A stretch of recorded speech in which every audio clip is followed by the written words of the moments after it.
1. Moses is gone, now what? Moses, the great deliverer, was gone. The miracle worker, lawgiver, and desert leader had died.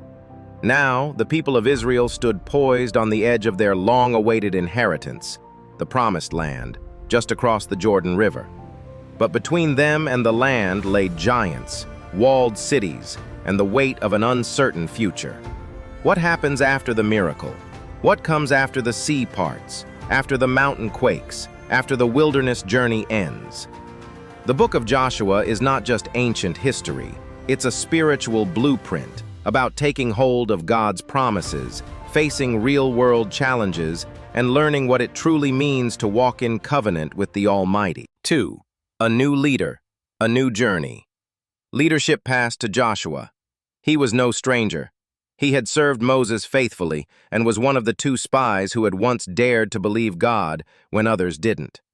But promise alone never eliminates pressure. Their first challenge was not an army, but a river. The Jordan River, swollen during harvest season, was impossible to cross. No boats, no bridges.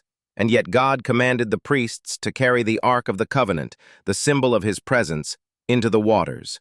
And they obeyed. As their feet touched the current, the waters stopped. Upstream, the river piled up in a great heap. Downstream, it dried up completely. The entire nation walked through on dry ground, just as their parents had crossed the Red Sea decades earlier. This was more than geography. It was identity. A nation that had wandered was now walking into destiny. On the other side, at Gilgal, Joshua led 2 acts of covenant renewal. First, he set up 12 stones from the riverbed as a memorial, a visible reminder for generations. When your children ask what these stones mean, tell them, Israel crossed the Jordan on dry ground. Second, all the men were circumcised, a painful but necessary return to a sign that had been neglected during their time in the wilderness. It was consecration before conquest. Before they could face Jericho, they had to be set apart. 3. Jericho, the battle that made no sense. The first obstacle in Canaan was Jericho, a city with massive walls and a reputation for being impenetrable. But God's strategy defied military logic. For 6 days, Israel marched around the city once per day, led by armed men, 7 priests blowing trumpets, and the Ark of the Covenant.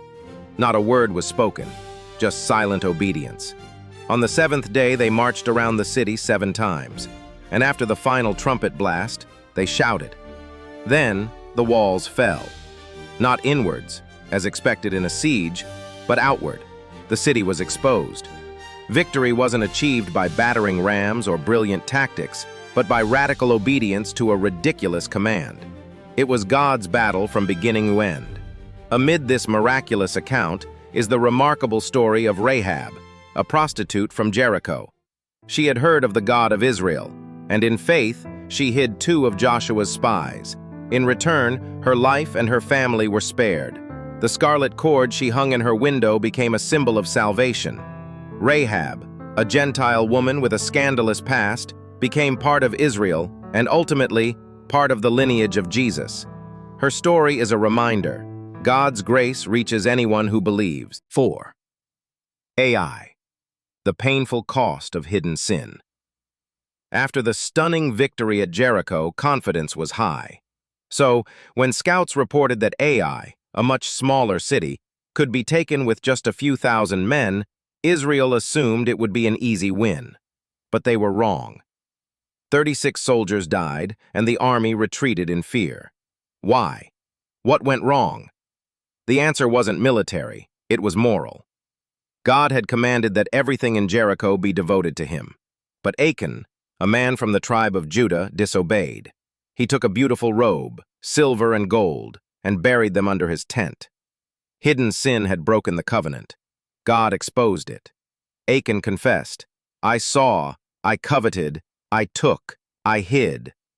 And judgment came, not just on Achan, but on his entire household. The message was clear. Personal sin affects corporate destiny. Once the sin was removed, God's presence returned. Israel hacked Ai again, this time with divine strategy, and claimed victory. The lesson? You can't walk in victory while walking in disobedience. But confession, repentance, and cleansing reopen the path to conquest.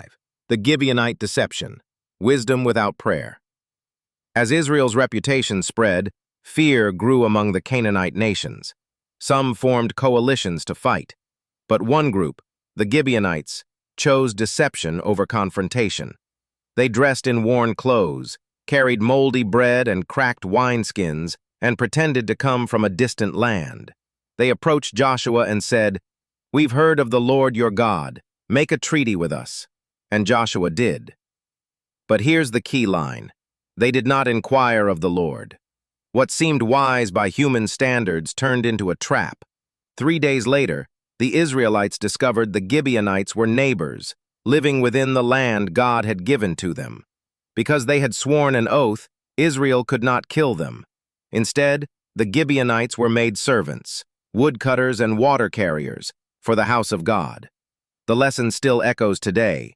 Even good decisions, when made without prayer, can lead to painful consequences. 6. Sun stands still when God fights for his people. The Gibeonites' treaty with Israel sparked outrage among 5 southern kings. They united to attack Gibeon.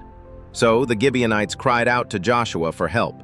He responded quickly, leading a surprise nighttime march, and God fought. As the enemy fled, God hurled massive hailstones from the sky, killing more than Israel's swords. But Joshua wasn't finished. Fearing the enemy would escape in the dark, he prayed a bold, unprecedented prayer. "Sun, stand still over Gibeon, and moon over the valley of Ajalon." And the sun stood still. For a full day, time paused. Light remained. The battle was won. The text says, "There has never been a day like it before or since, when the Lord listened to a human being." It wasn't human strength, but divine intervention. Chapters 11 and 12 recount Israel's conquests over the northern kings. City after city fell. Stronghold after stronghold crumbled. Why? Because God had promised the land, and he keeps every word he speaks. 7. From conquest to inheritance, a fulfilled promise. With major battles complete, the task shifted from conquering land to dividing it. Chapters 13 through 21 detail how the land was apportioned tribe by tribe. It wasn't arbitrary. It was fulfillment, centuries in the making. One highlight is Caleb's request. At 85, he came to Joshua and said, "Give me this mountain."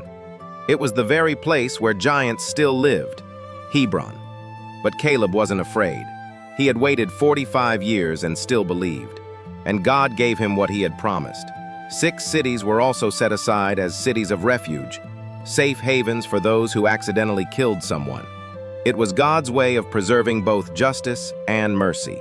Additionally, 48 cities were allocated to the Levites, scattered throughout Israel, because the Lord was their inheritance. Their role was to teach the law and represent God to the people.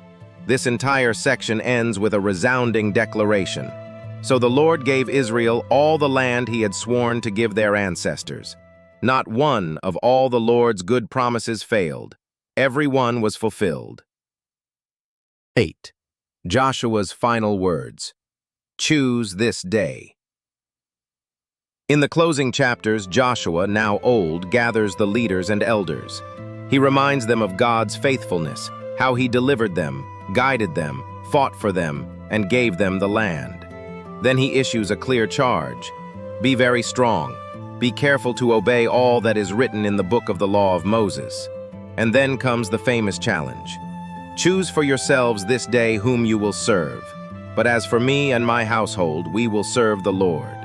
The people agree. They make a solemn covenant. Joshua sets up a large stone under an oak tree as a witness. This stone has heard all the words the Lord has said to us. Then Joshua dies. A faithful servant, a leader who saw God's promise fulfilled. 9. Conclusion. Living the promise. The book of Joshua is more than a tale of battles and boundaries. It's a guide for those who want to walk in God's promises today. It teaches us that obedience is greater than strength, that hidden sin leads to defeat, that seeking God matters more than cleverness, that prayer can move heaven and earth, and that God's faithfulness never fails.